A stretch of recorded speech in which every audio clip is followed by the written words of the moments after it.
আসসালামু আলাইকুম। রায়কা আল হোসেন স্বাগত জানাচ্ছি এনটিভি সন্ধ্যার খবরে। ৩ দফা দাবিতে প্রকৌশল বিশ্ববিদ্যালয়ের শিক্ষার্থীরা প্রধান উপদেষ্টার সরকারি বাসভবন যমুনার দিকে রওনা হলে হোটেল ইন্টারকন্টিনেন্টালের সামনে পুলিশের সাথে তাদের ব্যাপক সংঘর্ষ হয়। টিয়ারশেল, জলকামান, সাউন্ড গ্রেনেড ছুড়ে শিক্ষার্থীদের ছত্রভঙ্গ করে দেয় পুলিশ। এতে আহত হন শিক্ষার্থী, পুলিশ সহ বেশ কয়েকজন।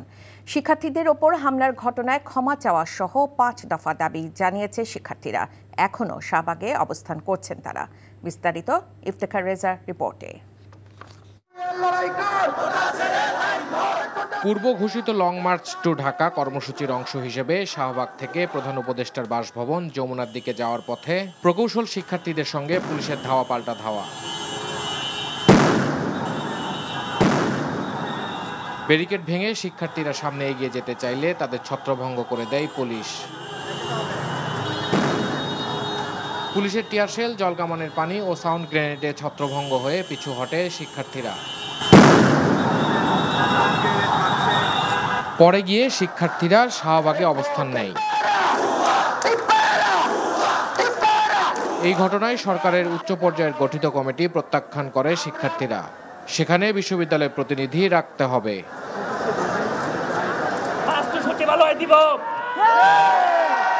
সেখানে আমরা দাবি আদায় না হওয়া পর্যন্ত সেখান থেকে সরব না ইনশাআল্লাহ। আজকে আমাদের প্রতি যে অন্যায় হচ্ছে, অন্যায় আমরা মেনে নিব না।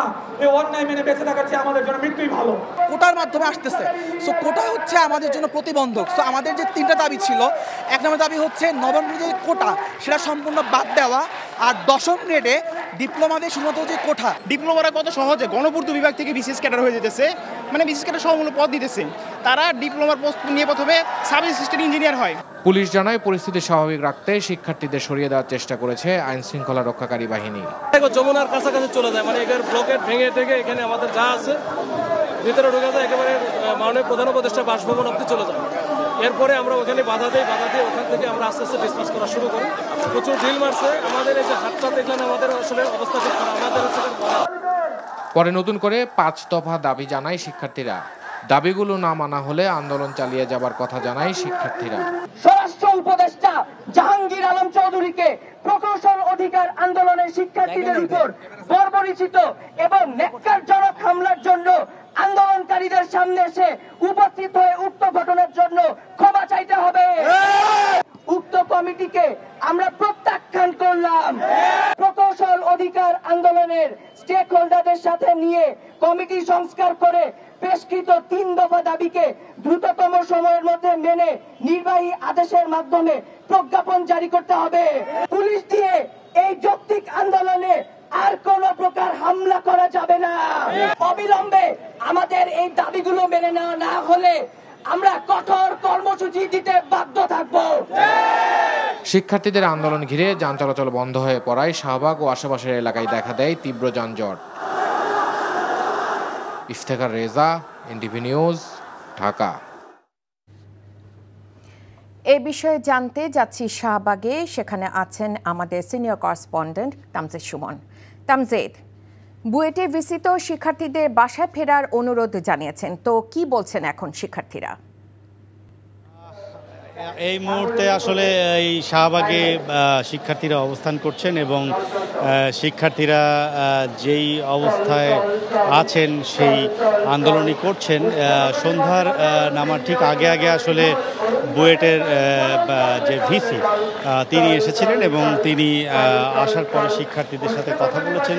শিক্ষার্থীদেরকে তিনি অনুরোধ জানিয়েছেন যে এখান থেকে আন্দোলন অবস্থায় না থাকতে এবং তাদেরকে ঘরে ফিরে যেতে বলেছেন, কিন্তু শিক্ষার্থীরা বুয়েটের ভিসির কথা মানেননি। তারা বলেছেন যে তাদের দাবি না পূরণ হওয়া পর্যন্ত তারা এই শাহবাগে অবস্থান করবেন এবং তারা যেটি সন্ধ্যার সময় জানিয়েছেন যে এখানে তারা অবস্থান করবেন এবং তারা সারা রাতই থাকতে চান। আপনি জানেন যে তারা এই আগে 3 দফা দাবিতে আন্দোলন করছিলেন, এখন কিন্তু তারা এই দফাকে বাড়িয়ে 5টি দফা করেছেন এবং সেই দফার মধ্যে আজকে তাদের উপর যে পুলিশি হামলা হয়েছে সেটির জন্য তারা পুলিশের বিচার দাবি করছেন এবং যেসব পুলিশ দায়ী আছেন তাদেরকে বরখাস্ত করার একটি দাবি জানিয়েছেন। এবং আরেকটি প্রধান দাবির মধ্যে হচ্ছে উপদেষ্টাদেরকে আসতে বলা হয়েছে এবং উপদেষ্টারা এসে যেন তাদের সাথে কথা বলেন এবং তাদের যে সমস্যা সেই সমস্যাগুলি সমাধান করেন। তবে উপদেষ্টাদের পক্ষ থেকে জানিয়েছেন ভিসির মাধ্যমে, ভিসি এখানে বুয়েটের ভিসি জানিয়েছেন যে উপদেষ্টারা অপেক্ষা করছেন রেল ভবনে, তারা প্রস্তুত রয়েছেন, তাদের সাথে কথা বলছে, তাদের যে সমস্যা সমাধান তারা চায় সেই সমস্যার সমাধানে তারা কথা বলতে চান এবং তাদের দাবি দেওয়া অনুযায়ী সেই সমস্যার সমাধান করতে চান। তবে শিক্ষার্থীরা এই প্রস্তাবকে নাকচ করেছেন এবং শিক্ষার্থীরা বলছেন যে তারা যে কমিটি গঠন করেছেন লিয়াজু কমিটি, সেই লিয়াজু কমিটিতে যারা আছেন তারা আসলে প্রকৃত দাবি দেওয়ার সাথে নেই। তারা বলছেন যে এই কমিটিকে রিফর্ম করে আবার কমিটি করতে, সেটির বিষয়ে ভিসি বলেছেন যে সেটিও তারা করতে চান, তবে আপাতত তারা যেন শাহবাগ থেকে উঠে যান। কিন্তু শিক্ষার্থীরা ভিসির কথা শোনেননি। শিক্ষার্থীরা এখন বলছেন তাদের দাবি দেওয়া পূরণ না হওয়া পর্যন্ত তারা শাহবাগে অবস্থান করবেন। রাইকা, জানছিলাম প্রকৌশল শিক্ষার্থীদের আন্দোলনের খবর। এদিকে প্রকৌশল পেশায় বিএসসি ও ডিপ্লোমা ডিগ্রিধারীদের পেশাগত দাবির যৌক্তিকতা পরীক্ষা নিরীক্ষা করে সুপারিশ প্রণয়নে ৮ সদস্যের কমিটি গঠন করেছে মন্ত্রিপরিষদ বিভাগ। আর অন্তর্বর্তী সরকার আলোচনা করে সমাধানের আশ্বাস দেবার পর সড়কে অবস্থান বা নতুন কর্মসূচি প্রয়োজন নেই বলে জানিয়েছেন দুই উপদেষ্টা ফাউজুল কবির খান ও সৈয়দ রিজওয়ানা হাসান। লিখিত দাবি পাবার পরপরই সচিব কমিটির বৈঠক ডাকা হবে বলে জানিয়েছেন জনপ্রশাসন সচিব। রিপোর্ট করছেন রকুনউদ্দিন।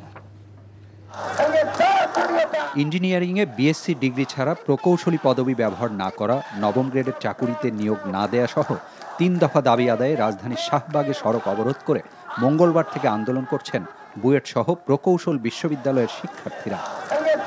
উল্টোদিকে উপসহকারী প্রকৌশলী পদে কেবল ডিপ্লোমা প্রকৌশলীদের নিয়োগ, পদোন্নতিতে ৩০% কোটা বাস্তবায়ন সহ ৭ দফা দাবি আদায়ে মঙ্গলবার রাতে ২ ঘণ্টা ঢাকা ময়মনসিংহ সড়ক অবরোধ করেন ডিপ্লোমা প্রকৌশলীরা। সেই রেস চলছে বুধবারও। এমন বাস্তবতায় তাদের দাবির যৌক্তিকতা খুঁজে সুপারিশ করতে জ্বালানি উপদেষ্টাকে প্রধান করে ৮ সদস্যের কমিটি গঠন করেছে মন্ত্রিপরিষদ বিভাগ। ১ মাসের মধ্যে তারা সুপারিশ তুলে ধরবেন সরকারের কাছে। বুধবার সচিবালয়ে এ বিষয়ে কথা বলেন সরকারের দুই উপদেষ্টা। এটার একটা সূত্রপাত হয় প্রবলি ওই যে নেস্কোতে একটা ঘটনা ঘটছিল, তো সেটার বিরুদ্ধে কিন্তু অলরেডি ব্যবস্থা নেওয়া হয়েছে। তো আমরা এই কমিটিটা গঠন হয়ে যাওয়ার পরে শীঘ্রই আমরা বসবো। যারা আন্দোলন করছে তাদের একটা প্রতিনিধি দল চাইলে আমাদের সাথে দেখা করতে পারে। দেখা করলে আমরা তাদেরকে বলবো যে আমরা তাদের সমস্যা নিয়ে বসবো, তাদের সবার দাবিগুলো শুনে যেটা আমাদের বিবেচনায় ন্যায্য এবং যৌক্তিক মনে হয় আমরা সেরকম একটা সিদ্ধান্ত দেব। তার আগেই তো আর যমুনা ঘেরাও করার সুযোগ নেই, অবকাশ নেই, এটা তারা আমাদের সাথে বসতে পারে। আর লিখিতভাবে শিক্ষার্থীদের দাবি হাতে পেলেই সচিব কমিটির বৈঠক করে দ্রুত বিষয়টির সমাধান করা হবে বলে জানিয়েছেন জনপ্রশাসন সচিব। এটা রাস্তায় সমাধান হবে না, তারা তাদের মিনিস্ট্রি যেই কনসার্ন মিনিস্ট্রি অথবা অধিদপ্তরের মাধ্যমে মিনিস্ট্রির মাধ্যমে এগুলো যদি আমাদের এখানে পাঠিয়ে দেয় পজিটিভলি আমরা নেব। এটার সাথে পিএসসি জড়িত, জনপ্রশাসন জড়িত, ক্যাবিনেট জড়িত, লেজিসলেটিভ জড়িত। অতএব এদের সকলের সাথে বসে আমরা এটাকে বলি ইন্টার মিনিস্ট্রিয়াল মিটিং, আর এটা একটা অফিসিয়াল নাম আছে সচিব কমিটি। এখানে এটা তুললে এটা সমাধান হবে, 1-2টা মিটিং লাগবে। এদিকে বুধবার সরকারের জনপ্রশাসন বিষয়ক কমিটি পুনর্গঠন করা হলেও তার সাথে নির্বাচনের কোনো সম্পর্ক নেই বলে জানিয়েছেন জ্বালানি উপদেষ্টা। রকুনউদ্দিন, এনটিভি নিউজ, ঢাকা। ঢাকায় আন্দোলনরত প্রকৌশল শিক্ষার্থীদের উপর পুলিশের হামলার প্রতিবাদে বিক্ষোভ মিছিল ও সমাবেশ করছে দেশের বিভিন্ন প্রকৌশল ও প্রযুক্তি বিশ্ববিদ্যালয়ের শিক্ষার্থীরা। বিকেল থেকে রাজশাহী প্রকৌশল ও প্রযুক্তি বিশ্ববিদ্যালয়ের প্রধান ফটক সংলগ্ন রাজশাহী নাটোর মহাসড়ক অবরোধ করে বিক্ষোভ শুরু করেন তারা। নবম ও দশম গ্রেডে নিয়োগ সংক্রান্ত বৈষম্য দূর করার দাবি জানান শিক্ষার্থীরা। ডিপ্লোমা প্রকৌশলীদের নামের আগে প্রকৌশলী লিখতে না দেওয়া সহ ৩ দফা দাবিতে চট্টগ্রামে ২ নম্বর গেট এলাকায় বিক্ষোভ করছে চট্টগ্রাম প্রকৌশল ও প্রযুক্তি বিশ্ববিদ্যালয়ের শিক্ষার্থীরা। ঢাকায় প্রকৌশল শিক্ষার্থীদের উপর পুলিশি হামলার প্রতিবাদে বিক্ষোভ সমাবেশ করেছেন শাহজালাল বিজ্ঞান ও প্রযুক্তি বিশ্ববিদ্যালয়ের শিক্ষার্থীরা। আগামীকাল আসন্ন জাতীয় সংসদ নির্বাচনের রোড ম্যাপ প্রকাশ করা হবে বলে জানিয়েছেন নির্বাচন কমিশন সচিব আক্তার আহমেদ। সকালে ত্রয়োদশ জাতীয় সংসদ নির্বাচনের রোড ম্যাপের খসড়া অনুমোদন দেয় নির্বাচন কমিশন। ব্রিফিংয়ে সচিব জানান ৩৩টি জেলার ৮২টি সংসদীয় আসনের ১,৮৯৩টি দাবি আপত্তির বিষয়ে শুনানি শেষ করেছে নির্বাচন কমিশন। সব মতামত পর্যালোচনা করে খুব শিগগিরই সংসদীয় আসনের চূড়ান্ত তালিকা প্রকাশ করা হবে। গত ৩০ জুলাই ৩০০ সংসদীয় আসনের সীমানা পুনর্নির্ধারণ করে খসড়া প্রকাশ করে নির্বাচন কমিশন। এতে ভোটার সংখ্যার সমতা আনতে গিয়ে গাজীপুর জেলায় একটি আসন বাড়িয়ে ৬টি করা হয় এবং বাগেরহাটের আসন ৪টি থেকে কমিয়ে 3টি প্রস্তাব করা হয়। এছাড়া পরিবর্তন আনা হয় মোট ৩৯টি আসনে। আমরা যে কর্মপরিকল্পনাটা করেছি সে কর্মপরিকল্পনাটা আপনাদেরকে জানাবো। আগামীকালকে পর্যন্ত একটু অপেক্ষা করেন না, একটা দিনের জন্য খুব বেশি আটকাবে। আমি ঠিক আধা ঘন্টা আগে এসেছি সীমানার এই শুনানি কমপ্লিট করে। এখন আপনি আমাকে যদি জিজ্ঞাসা করেন, আমার কাছে এমন কোনো জাদু কাঠি নেই যে আমি আপনাকে বলবো আগামীকালকে হয়ে যাবে। আমি আপনাদেরকে যথাসম্ভব শীঘ্রই এটাকে করবো, কেন এটার সাথে অনেক কিছু সম্পর্কিত আছে। এই তাগিদটা আমরাও বুঝি। কিছু সংখ্যক রাজনৈতিক মহল নির্বাচনকে বানচাল করতে নিত্য নতুন দাবি তুলছে বলে মন্তব্য করেছেন বিএনপি মহাসচিব মির্জা ফখরুল ইসলাম আলমগীর। তিনি বলেন, সরকারের ভেতরে একটি শক্তি সচেতনভাবে নির্বাচন প্রক্রিয়া বানচালের চেষ্টা করছে। এস আলম গ্রুপ দিল্লি গিয়ে স্বৈরাচার শেখ হাসিনাকে ২৫০০ কোটি টাকা দিয়েছে উল্লেখ করে মির্জা ফখরুল বলেন, তারা পরিকল্পনা করছে নির্বাচন বন্ধের। হাসান মাহমুদের রিপোর্ট। মুক্তিযুদ্ধের অন্যতম সংগঠক সাবেক প্রধানমন্ত্রী কাজী জাফর আহমেদের ১০ম মৃত্যুবার্ষিকী উপলক্ষে ভাসানী জনশক্তি পার্টি আয়োজিত এই স্মরণ সভায় বিএনপি মহাসচিব মির্জা ফখরুল ইসলাম আলমগীর বলেন, দেশ যখন নির্বাচনের দিকে যাচ্ছে তখন নির্বাচন বানচালের চেষ্টা করছে একটি মহল। নির্বাচনকে বানচাল করার জন্য, নির্বাচনকে ব্যাহত করার জন্য নিত্য নতুন দাবি তুলে ধরেছে। এগুলো নিয়ে তারা হুমকি দিচ্ছেন, কথা বলছেন এবং অত্যন্ত জোরে সোরে হুমকি দিচ্ছেন। আমার প্রশ্নটা হচ্ছে যে কেন করছেন এটা? সরকারের ভেতরে একটা মহল, তারা অত্যন্ত সচেতনভাবে চেষ্টা করছে যে এই যারা গণতন্ত্রের পক্ষের শক্তি তারা যেন আসতে না পারে। গণ অভ্যুত্থানের ৩ মাসের মধ্যে নির্বাচন হলে দেশে এত সংকট তৈরি হতো না মন্তব্য করে মির্জা ফখরুল বলেন, বিএনপি এই সরকারকে সব ধরনের সহযোগিতা করছে। বিএনপি সংস্কার চায় জানিয়ে মির্জা আলমগীর দ্রুত জুলাই সনদ প্রণয়নের তাগিদ দেন। বলেন, এখনো স্বৈরাচারকে অর্থায়ন করছে এক ব্যবসায়িক গ্রুপ। একজন ব্যক্তি যিনি বাংলাদেশে বিখ্যাত ব্যাংক লুটের জন্য তিনি ২৫০০ কোটি টাকা দিয়ে দিয়েছেন হাসিনাকে। আমি টাকা করি না, এস আলম দিল্লিতে বসে তিনি ২৫০০ কোটি টাকা ইতিমধ্যে দিয়ে দিয়েছেন এবং পরিকল্পনা করেছেন যে কিভাবে ওই টাকাকে ব্যবহার করে তারা বাংলাদেশে নির্বাচন বন্ধ করবে এবং হাসিনাকে আবার দেশে ফিরিয়ে আনবে। মুক্তিযুদ্ধকে ভুলিয়ে দেওয়ার চেষ্টা চলছে উল্লেখ করে মির্জা ফখরুল বলেন, সব ষড়যন্ত্রের বিরুদ্ধে সবাইকে সজাগ থাকতে হবে। Hasan Mahmud, NTV news, Dhaka. তত্ত্বাবধায়ক সরকার ব্যবস্থা বাতিলের রায়ের বিরুদ্ধে আপিলের অনুমতি দিয়েছে আপিল বিভাগ। আজ প্রধান বিচারপতি ডক্টর সৈয়দ রেফাত আহমেদের নেতৃত্বাধীন পূর্ণাঙ্গ বেঞ্চ রিভিউ আবেদনের শুনানি শেষে এই আদেশ দেন। ২১ অক্টোবর এ বিষয়ে শুনানির দিন ধার্য করা হয়। পরে অ্যাটর্নি জেনারেল বলেন, তত্ত্বাবধায়ক সরকার ব্যবস্থা বাতিল করে দেয়া রায়টি ক্যান্সারের মতো, এ থেকে জাতিকে রক্ষা করতে হবে। রিপোর্টে আরও জানাচ্ছেন হাসান জাবেদ। তত্ত্বাবধায়ক সরকার ব্যবস্থা বাতিল করে সংবিধানের ত্রয়োদশ সংশোধনীকে অবৈধ ঘোষণা করে রায় দেন তৎকালীন প্রধান বিচারপতি খায়রুল হকের নেতৃত্বাধীন ৭ সদস্যের আপিল বেঞ্চ। সেই রায়ের বিরুদ্ধে করা 5টি পৃথক রিভিউ আবেদনের উপর 2 দিন শুনানি হয়। শুনানি শেষে আপিলের অনুমতি দিয়েছে আপিল বিভাগ। তার এই জাজমেন্টের কারণে যত আয়নাঘর বলেন, হাজার হাজার মানুষকে গুম বলেন, লক্ষ লক্ষ মামলা বলেন এবং এই ফ্যাসিস্ট সরকারের বিনা ভোটে নির্বাচন বলেন, সবকিছু এই খায়রুল হকের এই জাজমেন্টের ফলে হয়েছে। আদেশের পর সাংবাদিকদের রাষ্ট্রের প্রধান আইন কর্মকর্তা আসাদুজ্জামান বলেন, খায়রুল হক তত্ত্বাবধায়ক সরকার ব্যবস্থা বাতিল করে যে সংক্ষিপ্ত রায় দিয়েছিলেন, পূর্ণাঙ্গ রায়ে তা পরিবর্তন করে অপরাধ করেছেন। তাই আপিল শুনানিতে খায়রুল হকের শাস্তি চাইবেন তিনি। মানুষের ভোটাধিকার নিশ্চিত করার জন্য, গণতন্ত্র নিশ্চিত করার জন্য সাংবিধানিক প্রতিষ্ঠানের যে ফ্রাজাইল অবস্থা, সেখান থেকে পুনরুদ্ধারের জন্য আমরা বলেছি ত্রয়োদশ সংশোধনের যে রায়, এটা একটা অন্তরায়, এটা ক্যান্সারের মতো আছে, এইটা আমাদের আইনের বই থেকে বের হওয়া দরকার। এই রায় বাতিল হওয়া দরকার, এবং যদি বাতিল হয় তাহলে বাংলাদেশের গণতন্ত্র সুসংহত করার ক্ষেত্রে একটি ঐতিহাসিক পদক্ষেপ হবে। রিভিউর শুনানিতে প্রধান বিচারপতি ডক্টর সৈয়দ রেফাত আহমেদ বলেছেন, তত্ত্বাবধায়ক সরকার ফিরিয়ে দিয়ে সাময়িক সমাধান দিতে চায় না আপিল বিভাগ। নির্বাচনকালীন সরকার নিয়ে কার্যকর সমাধান চান তারা, যাতে এটি বারবার বিঘ্নিত না হয়। Hasan Javed, NTV news, Dhaka. ডাকসু নির্বাচনে সুষ্ঠুভাবে ভোট গ্রহণ করতে ভোট কেন্দ্র বাড়ানোর দাবি জানিয়েছে ছাত্রদল মনোনীত প্যানেলের ভিপি প্রার্থী আবিদুল ইসলাম খান। আর এখনও নির্বাচন কমিশন একপাক্ষিক আচরণ করছে বলে অভিযোগ করেছেন ইসলামী ছাত্র শিবির, বৈষম্য বিরোধী শিক্ষার্থী সংসদ সহ বিভিন্ন প্যানেলের প্রার্থীরা। নূর হোসেন জানাচ্ছেন বিস্তারিত। ডাকসু ও হল সংসদ নির্বাচনে দ্বিতীয় দিনের মতো ক্যাম্পাসের বিভিন্ন এলাকায় প্রচারণা চালিয়েছে ছাত্রদল, ছাত্র শিবির, বৈষম্য বিরোধী শিক্ষার্থী সংসদ, স্বতন্ত্র শিক্ষার্থী ঐক্যসহ বিভিন্ন প্যানেলের প্রার্থীরা।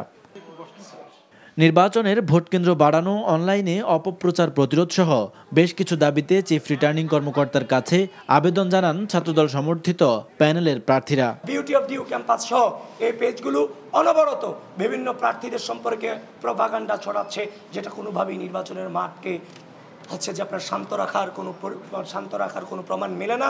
এদিকে নির্বাচন কমিশন লেভেল প্লেইং ফিল্ড নিশ্চিতে ব্যর্থ হয়েছে বলে অভিযোগ করেন অপর কয়েকটি প্যানেলের প্রার্থীরা। শিক্ষার্থীরা যা চাচ্ছে, শিক্ষার্থীদের যে আকাঙ্ক্ষা, তাদের যে প্রত্যাশা, সে আলোকে আপনারা সকল অংশীজনদের জন্য লেভেল প্লেইং ফিল্ড এনশিওর করুন। 90 একটা গণ অভ্যুত্থানের পরে এদেশে একটা ঢাকা বিশ্ববিদ্যালয়ে ডাকসু নির্বাচন হয়েছিল, কিন্তু 91-তে আর আপনার ডাকসু আসে না। 91 পরবর্তী কি এসেছে, আবারও গণরুম গেস্টরুম ফিরে এসেছে। নির্বাচনের দিন ক্যাম্পাসের প্রবেশ পথে সেনা সদস্য রাখার সিদ্ধান্তের প্রতিবাদ জানান স্বতন্ত্র ভিপি প্রার্থী উমামা ফাতেমা। ভোট কয়টা বাজে ফলাফল দিবে সেটা না জানায়, তাহলে আমরা অবশ্যই এখানে নির্বাচন আসলে আদৌ ফ্রি অ্যান্ড ফেয়ার হবে কিনা সে বিষয়ে আমাদের আশঙ্কা থেকে যাবে। প্রচারণায় আচরণবিধি লঙ্ঘনের অভিযোগ পেলেই ব্যবস্থা নেওয়া হচ্ছে বলে জানান চিফ রিটার্নিং কর্মকর্তা। কিছু বিলবোর্ড কেউ ছাপিয়ে ফেলেছে, আবার অন্যরা সেটা নিয়ে তেমন একটা চিন্তা করে নাই, তারা আর করে নাই। আর যেহেতু তারা করে ফেলেছে, আমরা তাদেরকে আজকে সকালে যে টাস্ক ফোর্সের পক্ষ থেকে বার্তা চলে গেছে। এদিকে আচরণবিধি লঙ্ঘন করে টানানো ব্যানার ও বোর্ড অপসারণ করেছে বিশ্ববিদ্যালয় প্রশাসন। নূর হোসেন, এনটিভি নিউজ, ঢাকা। রাজশাহী বিশ্ববিদ্যালয় কেন্দ্রীয় ছাত্র সংসদ রাকসু নির্বাচনে ভোট গ্রহণের দিন 28 সেপ্টেম্বর নির্ধারণ করা হয়েছে। দুপুরে নির্বাচন কমিশনারদের বৈঠক শেষে প্রধান নির্বাচন কমিশনার অধ্যাপক ডক্টর এফ নজরুল ইসলাম এই তারিখ ঘোষণা করেন। তিনি জানান, আগামী 31 আগস্ট পর্যন্ত প্রার্থীরা মনোনয়নপত্র সংগ্রহ করতে পারবে। পরে 1 থেকে 7 সেপ্টেম্বর মনোনয়ন ফর্ম জমা এবং যাচাই বাছাই চলবে 8 ও 9 সেপ্টেম্বর। প্রার্থীদের প্রাথমিক তালিকা প্রকাশ 11 সেপ্টেম্বর। প্রার্থীদের আপত্তি গ্রহণ ও নিষ্পত্তি 14 সেপ্টেম্বর। মনোনয়ন প্রত্যাহারের শেষ দিন 15 সেপ্টেম্বর। চূড়ান্ত প্রার্থী তালিকা প্রকাশ 16 সেপ্টেম্বর এবং ভোট হবে 28 সেপ্টেম্বর।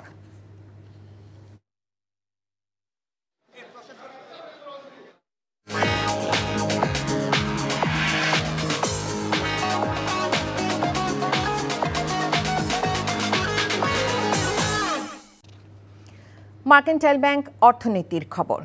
10 বছরের মধ্যে আর্থিক লেনদেন ক্যাশ থেকে ডিজিটালে রূপান্তর করতে কাজ করছে কেন্দ্রীয় ব্যাংক। এমনটি জানিয়ে Bangladesh bank governor Ahsan H Mansur বলেছেন, ডাক বিভাগের সক্ষমতা না থাকায় নগদকে শিগগিরই বেসরকারি খাতে ছেড়ে দেওয়া হবে। বিশেষজ্ঞরা বলছেন, ডিজিটাল লেনদেনে বৃদ্ধির আগে এর নিরাপত্তা ব্যবস্থা জোরদার করা প্রয়োজন। দুপুরে রাজধানীর একটি হোটেলে ক্যাশলেস সামিটে এসব কথা উঠে আসে। মেজবাহ হাসানের রিপোর্ট। প্রতিদিনের লেনদেনে ক্যাশের পাশাপাশি এখন ডিজিটাল পেমেন্টে অভ্যস্ত হয়ে পড়ছে মানুষ। বাজার থেকে বিল পরিশোধ সবখানেই জায়গা করে নিচ্ছে ডিজিটাল লেনদেন। এমন বাস্তবতায় ক্যাশবিহীন সমাজ প্রতিষ্ঠায় কতটুকু প্রস্তুত বাংলাদেশ? এখনো প্রায় 85% মানুষ নগদের উপরে নির্ভরশীল এবং ক্যাশলেস ট্রানজ্যাকশন তাদের ওই অর্থনৈতিক কর্মকাণ্ডের ভিতরে প্রবেশ করতে পারেনি। এই সামিটে ক্যাশলেস অর্থনীতি যেন আয়হীন অর্থনীতিতে পরিণত না হয় সেদিকে লক্ষ্য রাখার তাগিদ দেন বক্তারা। বলেন, দুর্নীতিমুক্ত দেশ গড়তে ক্যাশহীন লেনদেনের বিকল্প নেই। সরকারি নীতিমালার অবকাঠামো সেইটা একটা বড় ধরনের পরিবর্তনের দিকে যাচ্ছে। এই পরিবর্তনকে ক্যাশলেস ইকোনমির সাথে সংশ্লেষ করানো কিভাবে আমরা করব, এটার জন্য মনোযোগ দাবি করে আর কি। যাদের ম্যাটেরিয়াল ছাড়া অন্যান্য যে সকল খরচ আছে তার 50%-এর বেশি যদি ক্যাশ ট্রানজ্যাকশন হয় তাকে আমরা তাহলে এক্সট্রা একটা অ্যামাউন্ট যোগ করে ট্যাক্স করে দিব, অর্থাৎ তাকে পেনাল্টি করছি যে ভাই তুমি যদি ডিজিটাল ট্রানজ্যাকশন করতে না চাও তাহলে কিন্তু তোমাকে এক্সট্রা ট্যাক্স দিতে হবে। বাংলাদেশ এক্ষেত্রে সম্ভাবনা ও সংকট এ দুইয়ের মাঝে অবস্থান করছে জানিয়ে গভর্নর বলেন, কয়েক বছরের মধ্যে ক্যাশবিহীন সমাজ ব্যবস্থার দিকে যাবে দেশ। ক্যাশ আউট করে কম, ফ্যাসিলিটেট করো টু রিটেইন ইট, ইনসেন্টিভাইজ করো to keep it in the wallet and use it from the wallet. দরকার হলে কিছু পয়সা বেশি দাও to retain the money in the system. সবই হচ্ছে কিন্তু ক্যাশের ব্যবহারটা আমার কমছে না এবং ultimately the cash dependency and cash corruption, cash taxation, tax etcetera সব all the evils are prevailing. প্রাতিষ্ঠানিক কাঠামোর উন্নয়ন ও সরকারের সক্ষমতা ঘাটতির কারণে অনেক কিছুই চ্যালেঞ্জ হয়ে দাঁড়াচ্ছে বলে জানান বক্তারা। Misbah Hasan, NTV news, Dhaka. মানিকগঞ্জে হঠাৎ বাড়ছে ডেঙ্গু আক্রান্তের সংখ্যা। মানিকগঞ্জ জেলা সদর হাসপাতালে প্রচণ্ড জ্বর নিয়ে ভর্তি হচ্ছেন অনেকে। পরীক্ষা নিরীক্ষার পর যাদের ডেঙ্গু পজিটিভ রিপোর্ট আসছে তাদের হাসপাতালে ভর্তি করানো হচ্ছে। চিকিৎসকরা জানান, আবহাওয়া পরিবর্তনের কারণে অনেকে ঠান্ডা, জ্বর, কাশি নিয়ে হাসপাতালে আসছেন। মশার উপদ্রব বৃদ্ধি পাওয়ায় মানিকগঞ্জে মশাবাহিত চিকুনগুনিয়া, ডেঙ্গু রোগী বৃদ্ধি পেয়েছে। আক্রান্তদের ভর্তি করানো হচ্ছে, আর যাদের নেগেটিভ রিপোর্ট আসছে তাদের প্রাথমিক চিকিৎসা দিয়ে বাসায় পাঠানো হচ্ছে। এই ছিল সন্ধ্যার খবরে। এই খবরে ভিডিও সহ আপডেট জানতে ভিজিট করুন এনটিভি অনলাইন www.ntvbt.com। এছাড়া এনটিভির জনপ্রিয় সব অনুষ্ঠান ও খবরের আপডেট জানতে ভিজিট করুন আমাদের ইউটিউব ও ভেরিফাইড ফেসবুক পেজ। রাত 10:30 রাতের খবর দেখার আমন্ত্রণ জানিয়ে বিদায় নিচ্ছি। এতক্ষণ সাথে থাকার জন্য সবাইকে ধন্যবাদ।